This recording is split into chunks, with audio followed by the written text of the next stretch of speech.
Olá, você que acompanha o meu canal. Antes da nossa entrevista de hoje, eu quero primeiro te agradecer por estar sempre aqui acompanhando o TV Saudade Entrevista. Agora, se você gostar do nosso trabalho, se você gostar da nossa entrevista, dá um like, faça um comentário, compartilhe as nossas entrevistas, faça pergunta, sim que possível eu vou responder. Se souber, eu respondo na hora, se não souber, eu vou buscar a resposta para te dar. E também se inscreva, porque se inscrevendo, você ajuda o canal a crescer, você ajuda a trazer melhor conteúdo para você e mais. Você recebe automaticamente a mensagem, a informação do novo conteúdo que acaba de chegar. Então, curte aí. Vamos agora à nossa próxima entrevista.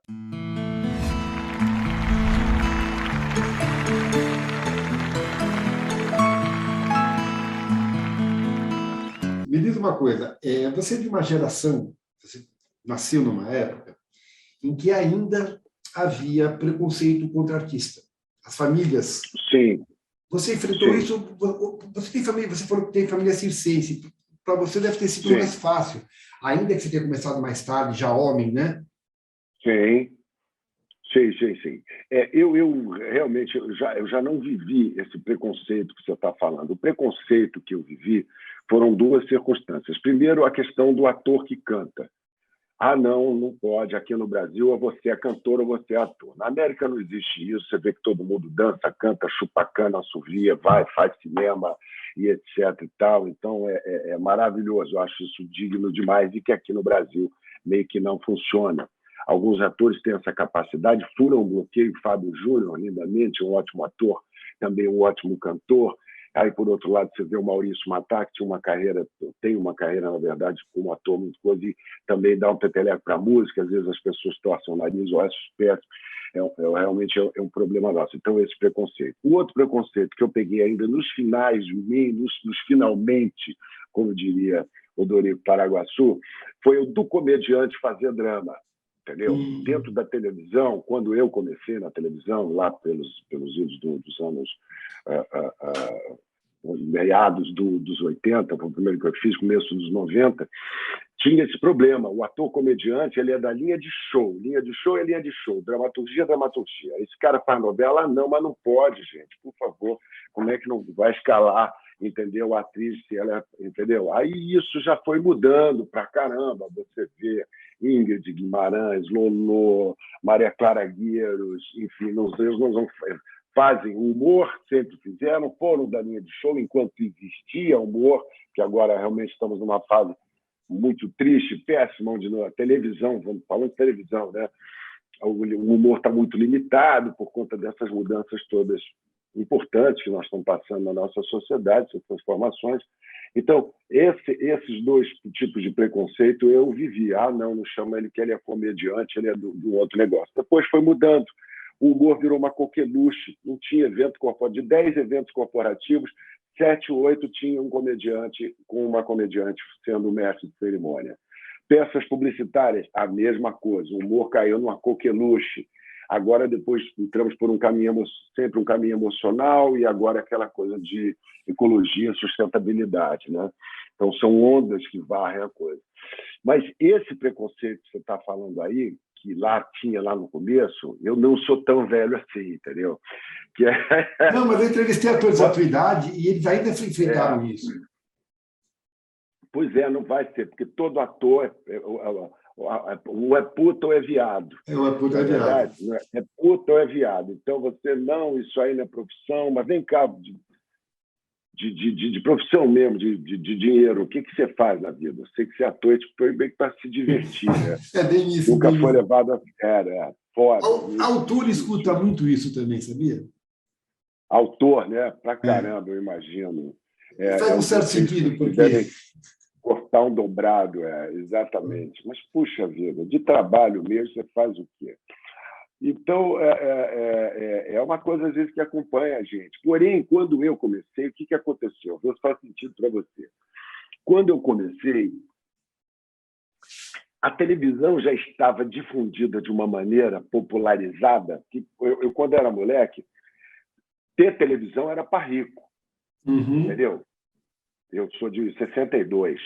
Então, imagina, estava começando, Assis Chateaubriand trouxe essa maravilha para o Brasil, impôs da forma dele, acho que um grande homem realmente da comunicação, da aviação, das artes. Chateaubriand, apesar de ter aquele caráter muito peculiar que era dele, e ele fazia atrocidades, né? Então, essa coisa realmente uma das coisas que a gente deve ao Chateaubriand, ter trazido a televisão para o Brasil. Então, em 1960 e pouco e tal, aí já entrou o regime militar, e aí o governo militar abraçou a TV Globo, não escolheu a família Marinho para representá-los, né? Brasil, ame-o ou deixe-o, e as outras foram tudo mais ou menos para o cacete, né? Porque o censor ficava na porta, nós tínhamos grandes TVs, Excelsior, Tupi, Record. A própria Record, que era uma outra Record.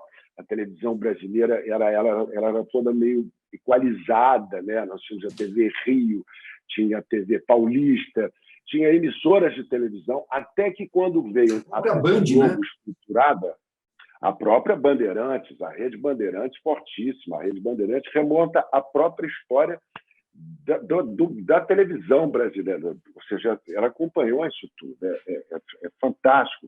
E eu fico feliz de as coisas agora, apesar de a TV aberta, na minha opinião, estar indo para um caminho mais de dissolvimento, porque de 25 anos para baixo ninguém mais vê televisão, não é verdade? Então, quem vai pagar o sabão em pó? Quem é que vai pagar o carro, o telefone, tudo ali que se vende numa TV aberta, né? Porque é fato, isso é fato. De 25 anos para baixo ou mais, a pessoa não vê TV aberta. E os mais velhos também, aos poucos, estão deixando de ver, né? Tem esse detalhe também, né? Tem esse detalhe. Então, ela está numa transformação absurda. Inclusive, eu costumo dizer que o audiovisual mundial está numa transformação como se fosse o renascimento no século XV, né? Então, tudo está numa transformação tão grande e irreversível, com tudo isso que a gente está vivendo, com metaversos e etc. Você fala assim, mas isso não vai pegar. Não é que não vai pegar, é que isso aí já está existindo. A molecada está grudada no gadget. E aí você critica, pelo amor de Deus, larga esse troço, esse jogo, isso, aquele outro, não sei o quê, mas a vida vai ser assim. Sim. Um óculos, um mundo virtual, um mundo cada vez mais afastado um do outro. Porém, acredito, não sou derrotista, eu acredito que a arte vai sobreviver. A arte do teatro, vai ser diminuto? Vai. Você vê como o cinema era antigamente, como é que era o rádio, tudo sofreu transformação. Quando não tinha televisão, ficavam todos em volta do rádio. A gente vai falar novela, informação. A gente vai falar essa coisa de teatro um pouco mais para frente, mas eu quero retomar um pouco o teu começo. O teu começo, então, foi via teatro. O teu primeiro trabalho profissional remunerado foi via teatro.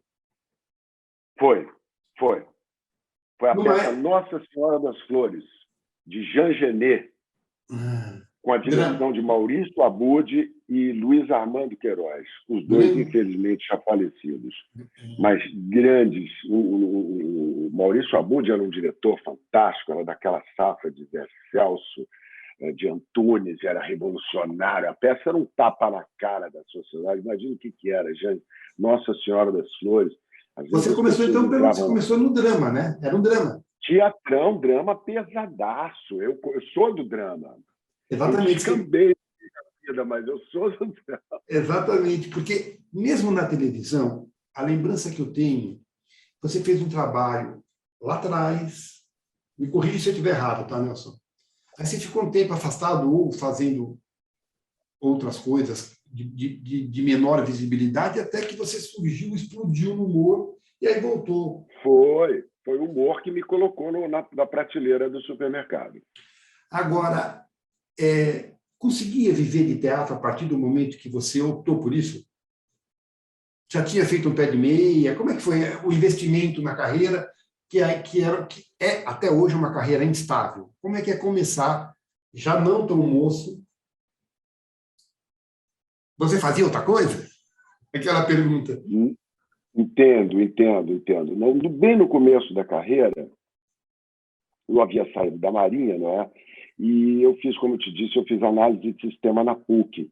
Então, eu estudava na PUC, fazia teatro no Planetário, morava no Minhocão. Tudo ali na Gávea, tudo ali naquela confusão, Baixo Gávea, etc. Cazuza escrevendo poesia em guardanapo de papel no Baixo Leblon, aquela vida, aquele começo de carreira, duro feito um coco, andando de ônibus e tal, não sei o quê. Então, para me sustentar, eu dava aula de informática no Senac, entendeu? Eu dava aquela coisa do ator que faz outra coisa, né?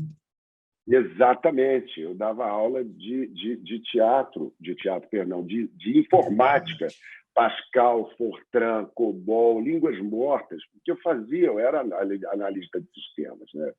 E depois acabou esse negócio de análise de sistemas, assim como a minha função a bordo, que era de telegrafista, de oficial de comunicações. Não existe mais, porque hoje em dia é tudo satélite, não precisa ter o telegrafista. Aí eu fui fazer análise de sistemas. Veio os pocket computers, foi aquela coisa. E eu não ia virar aquilo mesmo. Eu só precisava pagar o meu curso de teatro e poder me sustentar. Até que quando eu comecei a fazer Nossa Senhora das Flores, que foi aquela peça que eu te falei, que foi por verdadeiro escândalo, ganhava prêmios, etc. Tal, um elenco maravilhoso, uma peça que foi realmente marcou do teatro carioca, o teatro paulista. Infelizmente, a gente não tinha grana para fazer turnê, essas coisas, porque as turnês a gente saía de teatro e ficava 1 mês, 2 meses fora de casa, era uma coisa incrível, né? Você tinha aquela peça, aquela comédia boa, viajava, ficava fora de casa 2, 3 meses, de uma cidade para outra. Você vai e volta. Mas, anyway, eu comecei ali no teatrão, eu trabalhava no Senac, dava aula de teatro, mas o que aconteceu? Teve um momento da minha vida, a partir de 10 anos de carreira, que eu achava que em 10 anos a gente tinha que aprender alguma coisa. Os japoneses muito isso. Eu tinha um padrasto japonês que me criou durante 30 anos. Eles dizem, com menos de 10 anos você não aprende nada.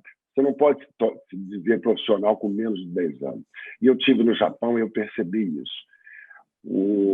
Conversamos, eu, cara, num restaurante ou outros lugares qualquer, e a gente percebia isso. O cara no teppanyaki, por exemplo, ele só vai encostar a barriga dele na teppanyhaqueira para fazer aquelas loucuras todas que se faz. Um teppanyaki original, quando ele tiver 10 anos de carreira, porque senão ele vai ficar atrás. Ele sabe fazer tudo, mas ele vai ficar atrás do teppanyhaqueiro. O dia que fizer 10 anos, ok, agora você é profissional. Quando eu fiz 10 anos, eu fazia uma peça do Wolf Maia chamada 4 Carreirinhas, que era um sucesso de crítica, um fracasso de público, a gente não tinha grana, ficou difícil, todo mundo dava devendo caralho, velho. Era banco, era cartão de crédito, dentista, eu estava na merda, numa merda federal. Aí aconteceu uma loucura. O meu pai, meu padrasto com 30 anos, morreu num acidente de carro, barbaramente, do nada, com 49 anos de idade. E eu falei, na merda, não tinha conseguido o que eu precisava fazer, me firmar, me sustentar sozinho. Eu pensei comigo, deu. Vou desistir, vou voltar a pilotar navio, vou vender peixe em canoa quebrada, vou fazer outra coisa. Vou ganhar um dinheiro, vou entrar no mercado financeiro. Já comecei a chamar os meus amigos, ligar para entender. Estávamos ainda em Mogi, lambendo as feridas da perda do meu pai, quando eu fui chamado para fazer uma novela chamada Chiquititas, em Buenos Aires. Ok, gente. É hora de ir embora. É hora de dizer tchau. Eu quero dizer que eu tô indo embora, mas eu tô levando um pouquinho de cada um de vocês comigo, dentro do meu coração. Um pouquinho de cada um de vocês.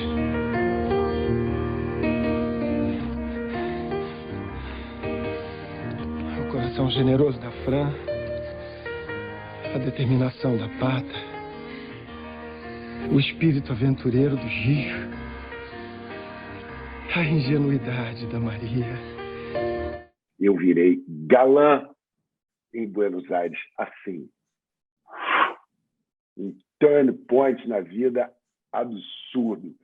Quando eu estava jogando a toalha, e é uma frase que diz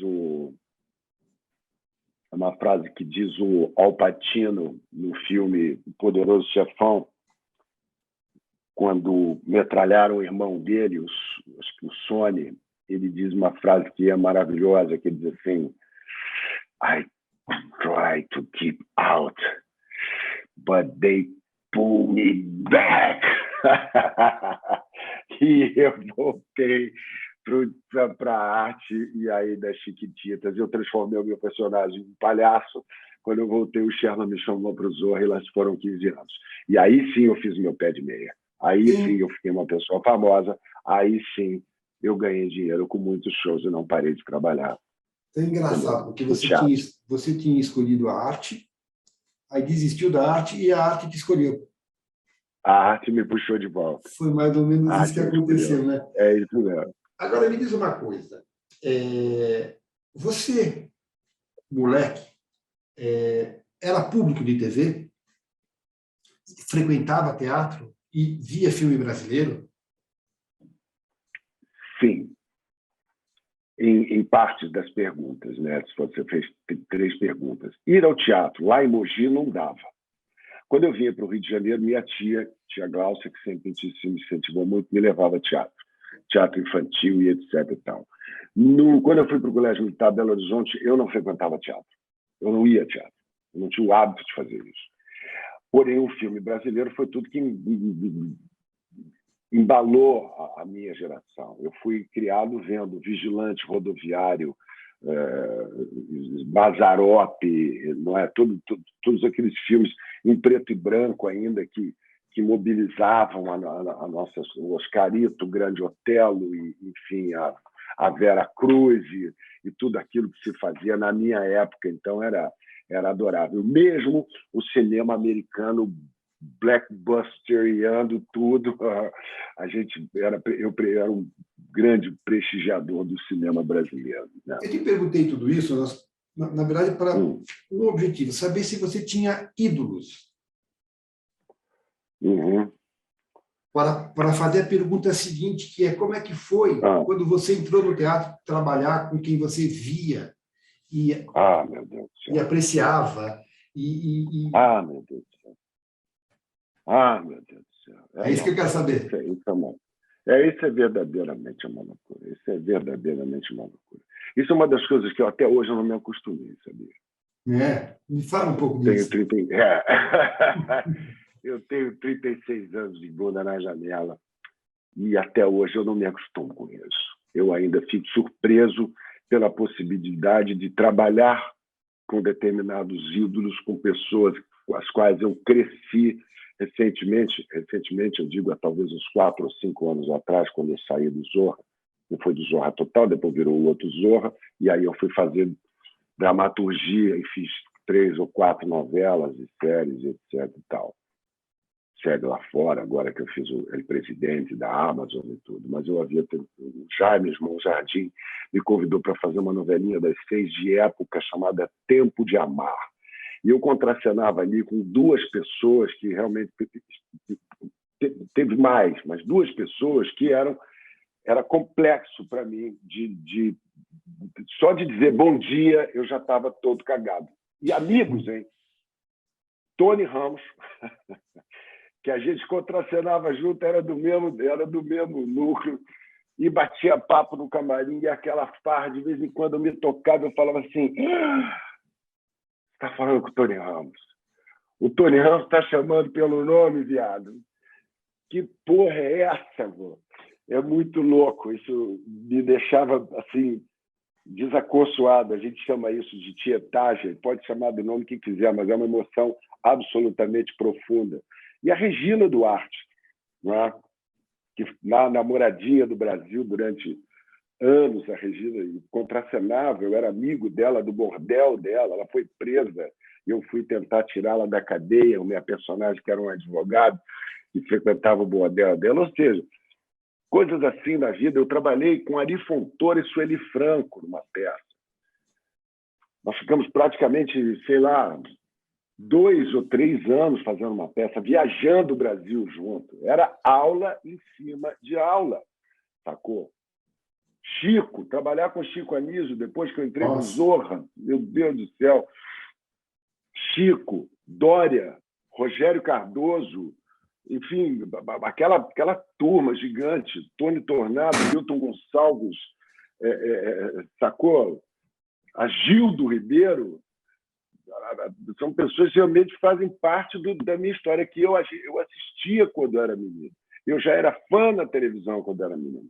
Paulo Silvino, Jô, meu Deus do céu, conversar com o Jô Soares. Com o Chico Anísio, então, toda vez que eu via ele falar o meu nome, eu quase desmaiava. Eu tinha um pequeno desmaio. E você disse que com 33 anos... Fala, Léo, é o Chico. Você está bem? Está onde? Vem aqui em casa. Puta que pariu. Queria morrer.